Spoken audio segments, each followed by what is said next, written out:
A lot of us have a difficult time letting go of doing stuff that we've been doing for a long time. I've certainly always been very critical and judgmental of the coaching space, and maybe there's a subconscious element of that too, like the savior element, as opposed to just kind of every great team has a coach. There's a thrill in being able to get a bunch of different people moving in the same direction towards the same goal. I had every person that I know tell me I was stupid, which is good, right? If you're an entrepreneur, I feel like you kind of want people telling you that at some point in your career. Hey, podcast listener, even if you are alone in your entrepreneurial journey, know that today, right now in your earbuds, you are joined by thousands of entrepreneurs from all around the globe seeking to grow better, more profitable, location-independent businesses. If you'd like to learn more about what we do and download our entire back catalog, check out tropicalmba.com.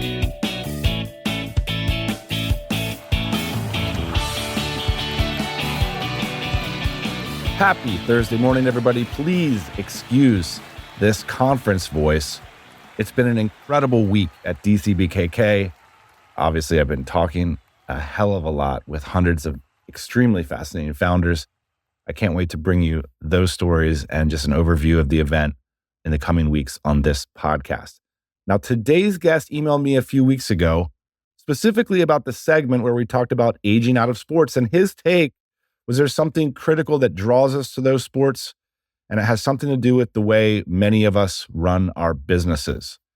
We talked about a lot of things in this episode: camaraderie, seeking community, and maybe those of us who run remote businesses, just maybe, we're depriving ourselves of some of the most important things in life, like being around other people. And that's what this week was about. And I got to say, being around the team was pretty incredible. Does that make me want to co-locate in the same city? I don't know. Jury's out on that one for me, but it sure was great being around the team and having that sense of camaraderie. Today's guest is Anthony Fasano. He is the founder of the Engineering Management Institute, which he started to help engineers become better managers and leaders. He has a 15-person team. This is a 7-figure business, and he's got incredible margins. Anthony is the author of Engineer Your Own Success. He's also got a podcast and YouTube network with over 3 million downloads. I think for those of us who are content creators and coaches, this is a really interesting case study. So let's roll the episode.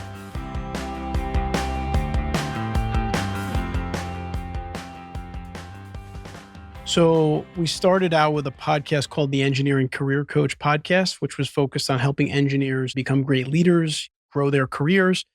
And we've created now a platform of 10 podcasts and 3 YouTube channels, all for different engineering networks. Like the Civil Engineering Podcast is actually our number 1 podcast right now, which focuses on topics for civil engineers, but we've kind of built a network. That's crazy. Can you let us know what your company looks like? So today we have about 15 people between freelancers and full-timers that work on the business. We service mostly large engineering consulting firms in the US that do infrastructure-related work. We're growing very rapidly. This will be our first year where we're going to hit the 7-figure mark, but it already looks like next year we'll be doubling in size. And you guys are really profitable as well. Super profitable, yeah, like 30%, maybe more. That's incredible. Thank you for sharing that. How did you do it? Because you've been running this business for a long time. When you say things like, we're helping these big engineering firms do this and that, I mean, that sounds intimidating for someone that wants to start a podcast. How did you get into all that? So it was just my background. I'm a civil engineer by background. I worked in a consulting firm and I wanted to get to the top of the firm. And I noticed that the people that got to the top of the firm, it wasn't the engineering skills that helped them. It was the non-technical skills, right? They could communicate, they could do project management, they could bring a new business. And so I saw like a real problem. The problem was engineers need those skills to succeed, but no one gives them those skills to succeed. And so I started doing some training within my own firm on those skill sets.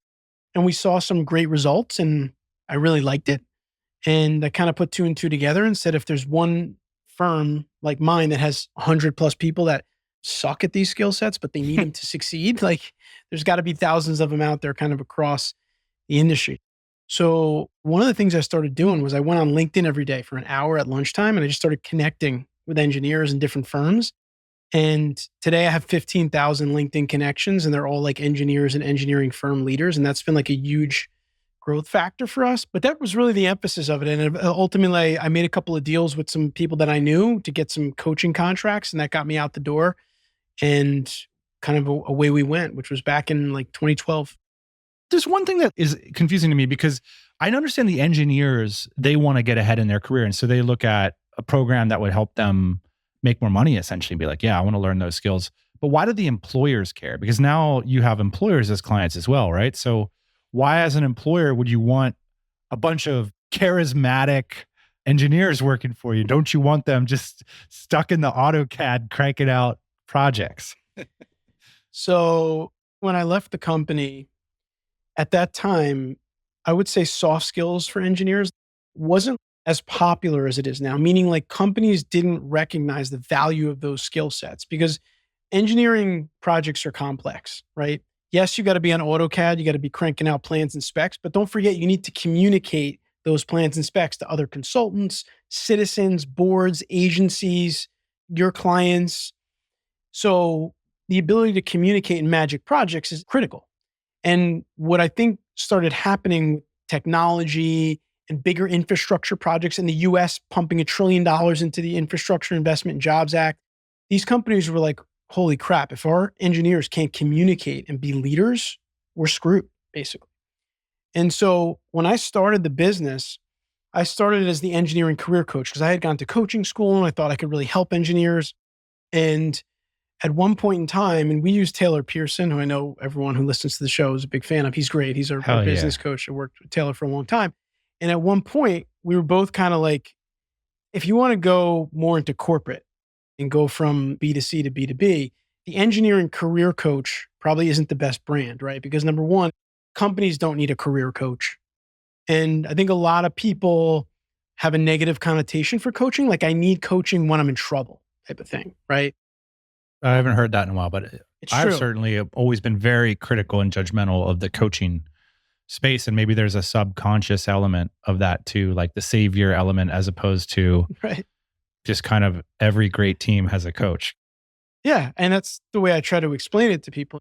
You know, I think Michael Jordan said it many times that if he didn't have Phil Jackson, he wasn't winning all those championships, right? It wasn't going to be able to do it on his own, so to speak. So we ended up changing the name of the company to Engineering Management Institute. And the theory behind it is we really focus around engineering management and leadership.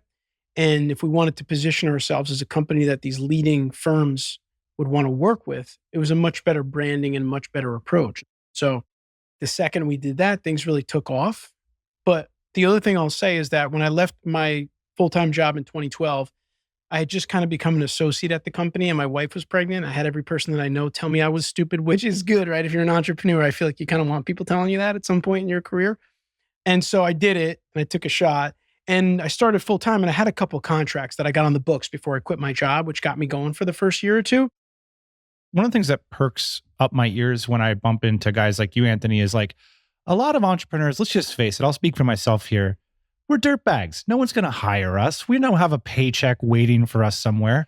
But whenever I see like a doctor, a lawyer, an engineer, an accountant that decided to step off and grow a company, I think, why not just take the paycheck? You know, what was your thinking at that time and why take the risk to start a business versus the money you could have made by just putting in solid, limited hours at your desk?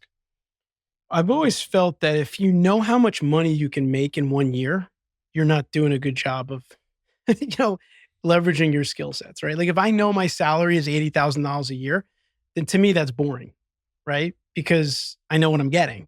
If I feel like I'm someone who can do sales, I know how to solve problems, I can communicate effectively, I could do a lot better than that. And I don't want anyone to put a cap on what I'm able to earn each year.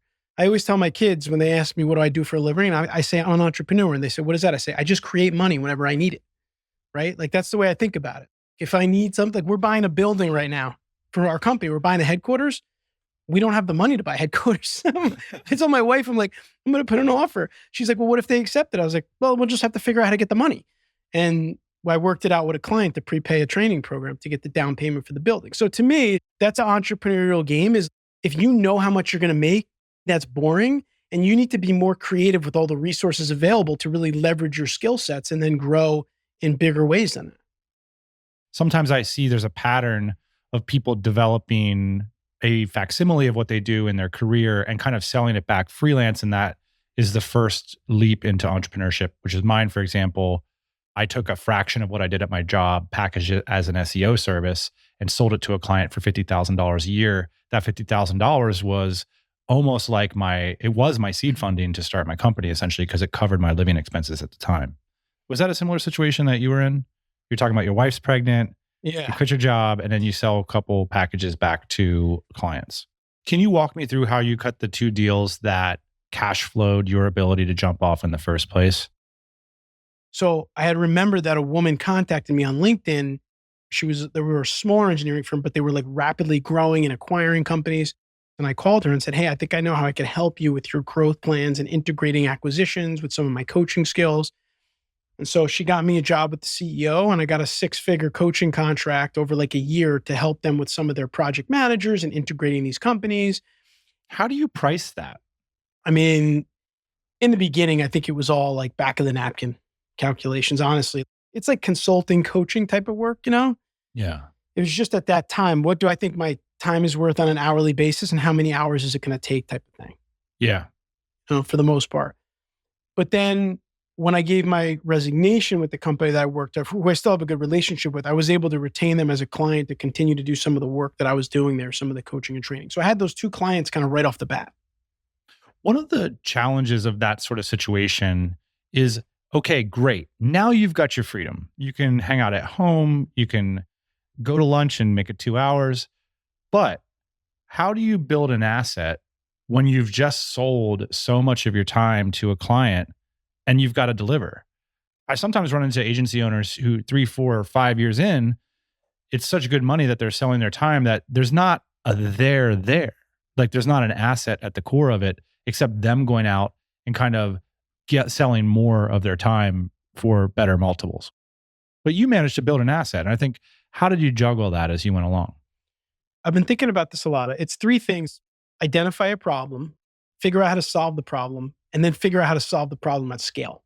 So what you're talking about is the difference between like step 2 and 3, right? Like if you figure out the problem, which a lot of entrepreneurs will say, hey, you just got to find the problem, then figure out how to solve it. Then you're in the position that you talked about where you're in a hamster wheel solving the problem yourself. So you can only solve so many people's problems. And again, you're limiting your wealth and your revenue. So what I really focused on from day one was building a good team, listening to a lot of things you guys talk about on the podcast, good SOPs, building a team, having a good process, good habits every day. And I feel like we've done that. We've got good teams here, different divisions, we work well. And now we've been training instructors, and I'm stepping out of some of the meetings and I'm doing less of the instruction. And we have 10 podcasts now. I certainly don't host 10 podcasts, of course. Yeah. How important has that element been to it, where you guys have basically the marketing that builds brand, that ostensibly builds pricing power? Pricing power is a way to have scale, right? If you can only charge for your time, there's no margin there to build a business. But now, if you're the EMI team, there's a pricing power where you can have margin and you can build a team with the margin. It's huge, right? I mean, I think everything in business is about leverage. And when you start your business, you're clamoring to get a couple of clients. And if you get to the right position, you're saying, I don't really want this client. I want something bigger. I want something better. And I really think it goes back to mindset. I think a lot of us have a difficult time letting go of doing stuff that we've been doing for a long time. I see in engineers, when they get to become a manager, they don't want to be a manager. They want to be an engineer. So it becomes a problem. I like hosting podcasts. So we have 10 podcasts. I can't host all the podcasts. So I got to back out of some of that. I love doing the instruction, but I just can't do all the instruction anymore if we want to get to where we want to go. So I think there's a lot of discipline involved, Dan. I think you really need to have a goal for your company, a goal for what you want to accomplish, and be really rigorous in sticking to it. And when the third step that I said is be able to solve the problem at scale means you just have to build a team. Like there's no way around it. You mentioned now you're at a point where the business has become a bit overwhelming in terms of the opportunity. What has changed? Is it simply that y'all have been around for a long time? Or was there specific things that you guys did to open up the sort of opportunity scope? One of the biggest things that's driving the growth of our business now that I think nobody thinks about at all is when I started the first podcast in 2013, sitting in a hotel in Alaska doing a speaking engagement, I hit the publish button. And so many people, by the way, told me that there's no engineer that's going to listen to a podcast about their career. So don't waste your time with it, by the way. The podcast got cited by Forbes like a couple of years later. But the point is that think about 10 years ago. You're an engineer. You're maybe, I don't know, 27, 30 years old. You're young in your career. You're hungry. You find this podcast. You're listening to it. Anthony Fasano's helping me grow my career. This is awesome. Where are all those people today? They're doing good. Yeah. And where are they in companies, though? Where are they sitting? They're the leadership. Right. So when they need training in their company, who are they calling? Anthony Fasano. Yeah, right. So what happens is like, we have not taken one ad out ever, by the way. No ads, no social media, no whatever. I don't know anything about that stuff, but that's a huge opportunity for us, obviously. But my point being is that we get calls every day from people saying, hey, Anthony, I listened to the podcast for 5 years and we need to put a new training program in place here.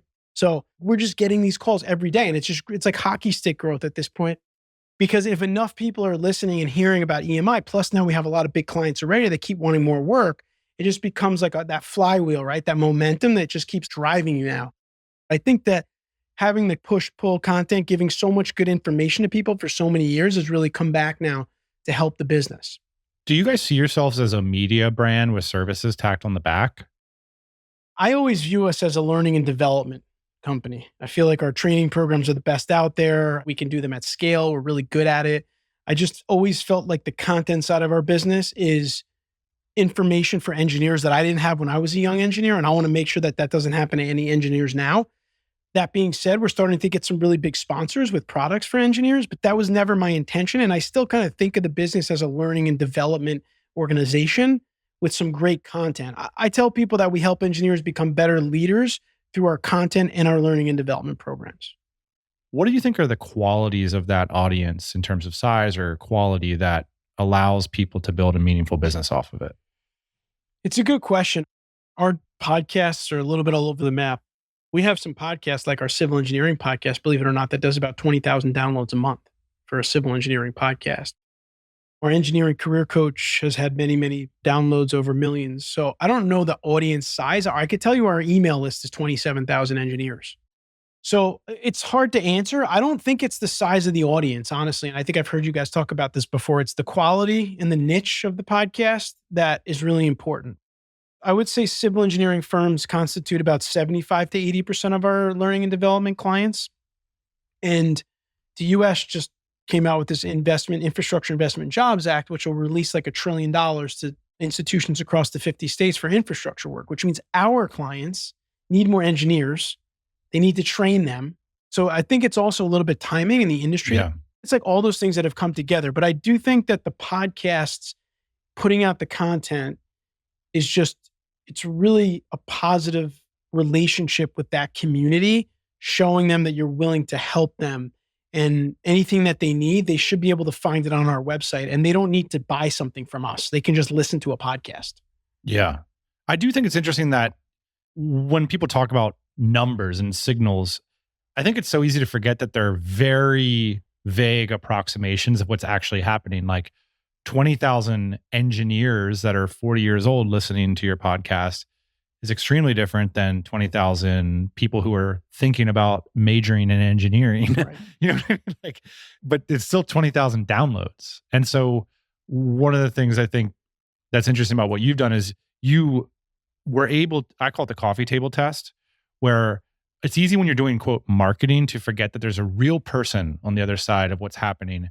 And I always encourage my staff to imagine if you sat down with the client you're writing an email to, and they were at the coffee table with you and you actually had to explain, you wouldn't like market to them. You know what I mean? Like, right. You would try and communicate effectively what's going on. And trying to do that at scale, I think, is what a lot of these new media brands are doing. And I think if I were to analyze your situation, you were already having these conversations. And so you knew the form and the structure that they took on, and then you just did it at scale. Is that a fair appraisal? I think that's fair. I think if you're thinking about something that's good for your business, podcast is good in a million different ways. You get exposure to people, you can help people in the community, you build in a relationship, you're understanding the industry, you're starting to understand what they're going through.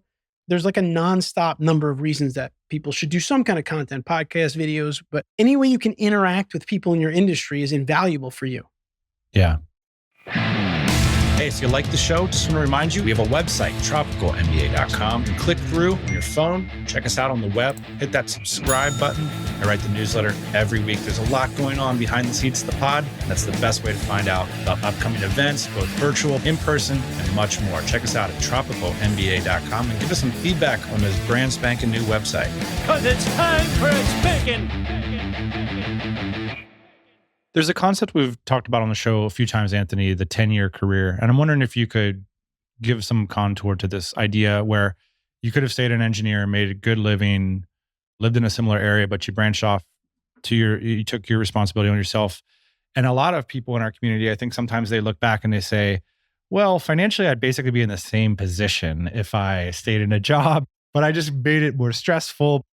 I'm curious, could you judge the entrepreneurship path versus the good career path? And what have been the differences that you've noticed, and why are you going to stick to the entrepreneurship route?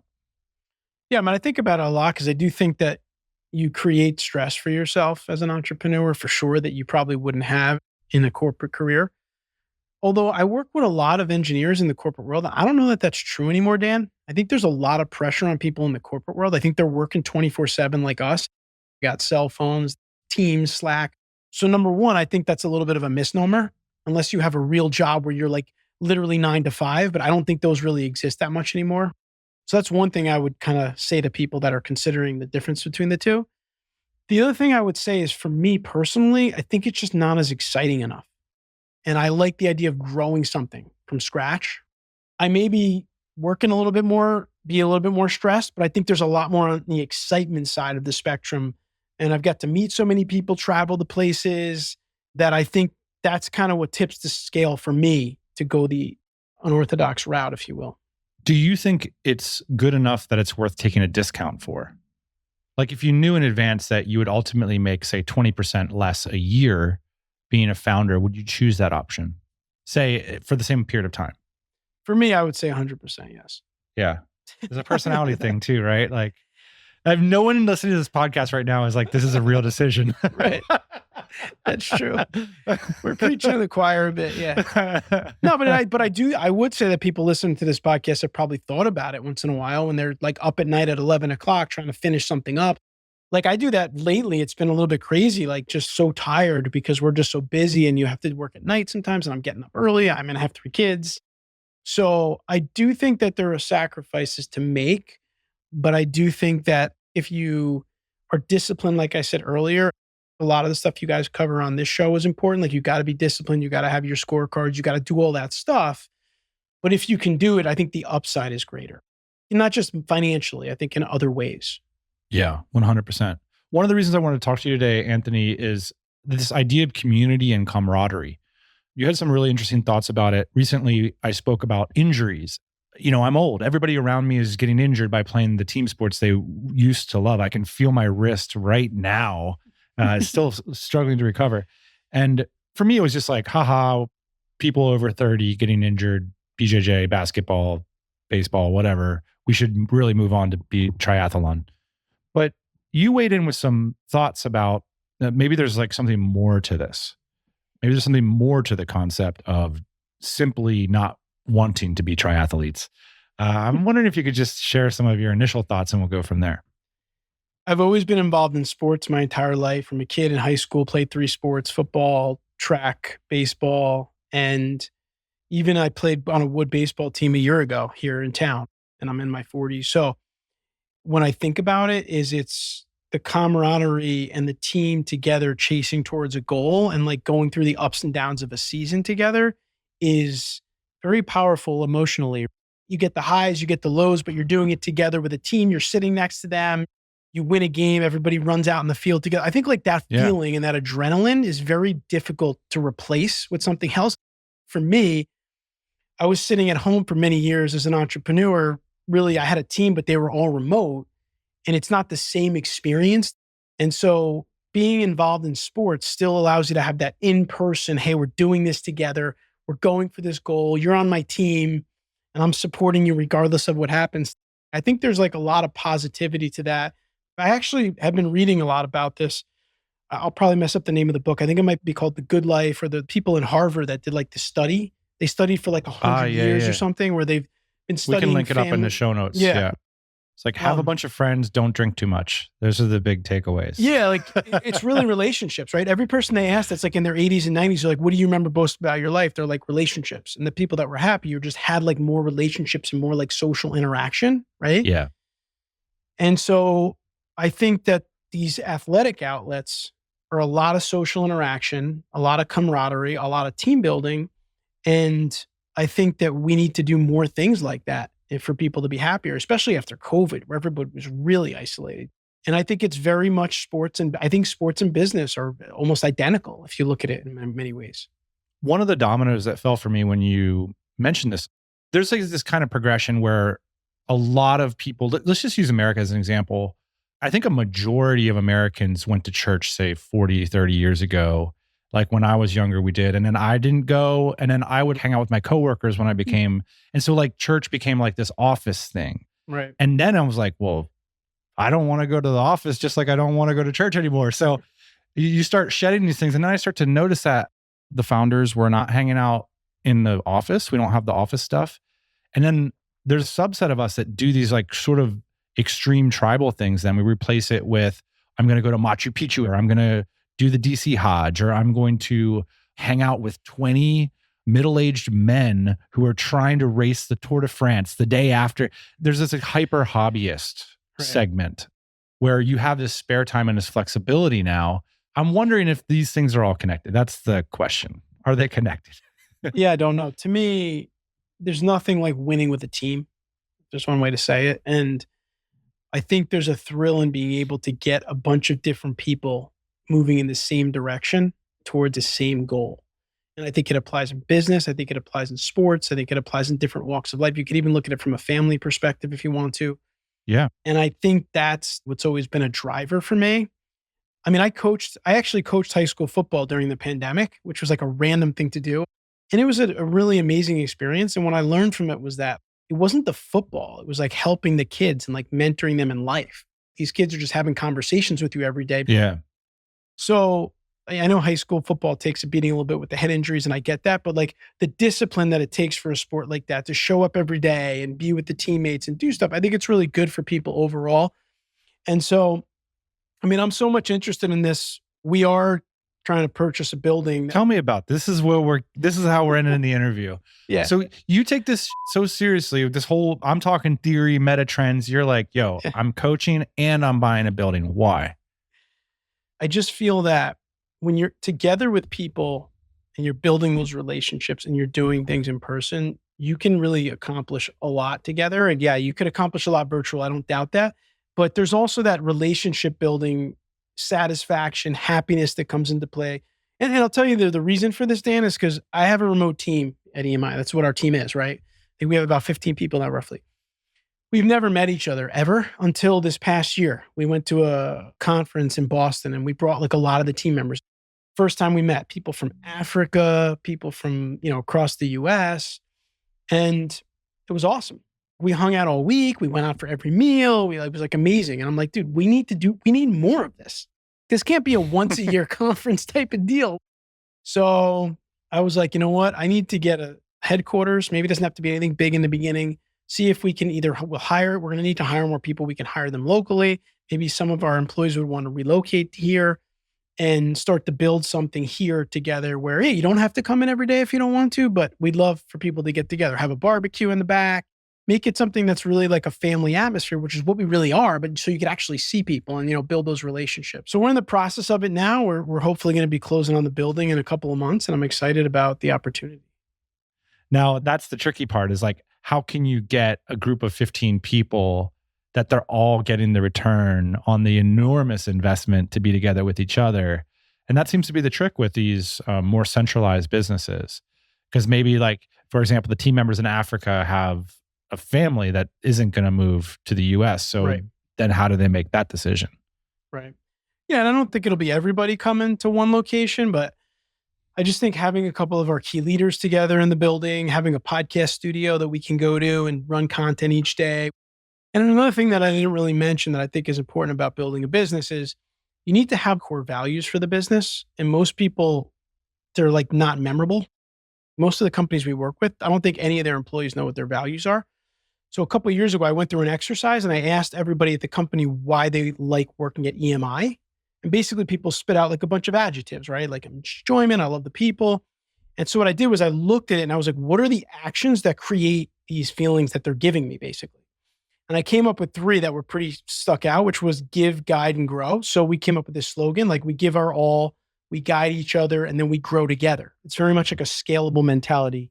And if we do that, we're just going to keep growing. And so like we say that first thing every meeting. Wow. It's really taken off. People love it, like the give, guide, grow. So one of the things we want to do is, getting back to the building, is we're going to create a foundation called the Give, Guide, Grow Foundation, which is going to be focused on youth and STEM development for like future leaders in like the STEM world. And STEM is, can you clarify what that is? Science, technology, engineering, and math. So like the technical professions. A lot of our clients tell us that when engineers come out of school today, they just can't communicate. They're on screens a lot more these days, kids. They're not as active as they used to be. So our goal with the foundation will be to help kids socially, mentally, physically. And that's going to be something else that we want to run out of the building. So we got big plans, but I'm just generally excited to get like a headquarters. And which is funny because in the beginning I was like, I don't want to go to an office. Now I tell my wife, I really want to go to an office. I want to go somewhere every day. Well, I think there's this interesting, and part of the reason I want to talk to you is I think you're really onto something. There is this journey in our space where location independent, it's because we really value our location and we want to make sure we're getting a high ROI from it. And going to a 9-to-5 corporation, like you said, like I can make more money if I get out of here. I can talk to more interesting people. So why am I sitting here? It's literally holding me back. And now you're trying to, it seems like you've come full circle and come into a space that does the opposite. It actually improves people's lives, makes them more productive. And I think that's the dream, that you want to be able to choose in the end. Yeah. I've always said I wanted to have that freedom. And freedom isn't just financial freedom. It's really freedom with your time. You could do whatever you want to do every day with whoever you want to do it to. That's always been my career goal. I do pretty much whatever I want every day with whoever I want to do it with. Like that's pretty much what I do. I'm going to put that on my LinkedIn profile. But I know you got to run to go collect some more money from your big fancy clients. I appreciate you carving out some time for us. I love the exercise. I want to underline it. Going to your team and asking them. I was doing the same thing this morning because at a certain point, you can't just be the dictator all the time. I was asking them, hey, how would you describe our mission to me? Like, what do you think our mission is? And everyone used the same word. I was so happy. They said, we connect founders. We connect. And you did something similar. And I think that's a really cool exercise. Final piece. I know a lot of people want to end up into the position that you're in, Anthony, in terms of opportunities, in terms of scale, in terms of team. What sort of advice do you give to people? I know you foreshadowed a little earlier, but could you give people that are looking to make that leap and just go for it? What's your advice to them? So I would say that you have to be very disciplined and have a good structures to your days and weeks. And I know that sounds a little bit robotic, but I think to be successful, it's something that you need to do. We didn't get into this today. It could be another podcast, but I'm reading a great book called The Score Takes Care of Itself, which is chronicles Bill Walsh, like the great NFL coach who basically took the 49ers from 2 wins to a Super Bowl in 24 months. And everyone's like, how the hell did you do that? And he was like, I never once thought about winning the Super Bowl. He's like, what I did was I just looked at great teams and I figured out what they did. And I made sure that everyone in our organization, from our quarterback to the secretary who answers the phone calls in the office, we did those every single day. And when we do that, the score just takes care of itself. And we ended up winning a Super Bowl. So my message is simple. Have a good routine, have a good structure, find good people, and build those habits every single day. And you're just going to be successful. You just have to plug away at it and do it long enough and find a way to keep it going. Love it. Anthony Fasano, thank you for joining us on the Tropical MBA podcast. You bet, Dan. Thanks for having me. All right. Good luck on your sales call. You don't need good luck. I want to give a big shout out to Anthony for coming by the Tropical MBA podcast. I love how he underlines having a routine, finding good people, and building good habits every single day. I love these simple things that are just super, super hard. You know, one of the things I shared this week at DCBKK was, you know what's simple but hard is just having the right people in the right chairs in your business. It's one of the things I was reflecting on at DCBKK this week, just how critical team composition is. And if your business is changing and growing, often you have to change your team and grow your team. And that's a simple concept, but it's not easy. Speaking of routines, we'll have a lot of news. I'm hoping, if you join us next Thursday morning. We'll see you then. Hey, thanks for listening to the Tropical MBA podcast. You can go to tropicalmba.com, get access to hundreds of back episodes and all kinds of other goodies. Load up your iPod. That is the cheapest way to fly business class on your next international flight. We will see you next Thursday morning, 8 a.m. Eastern Standard Time.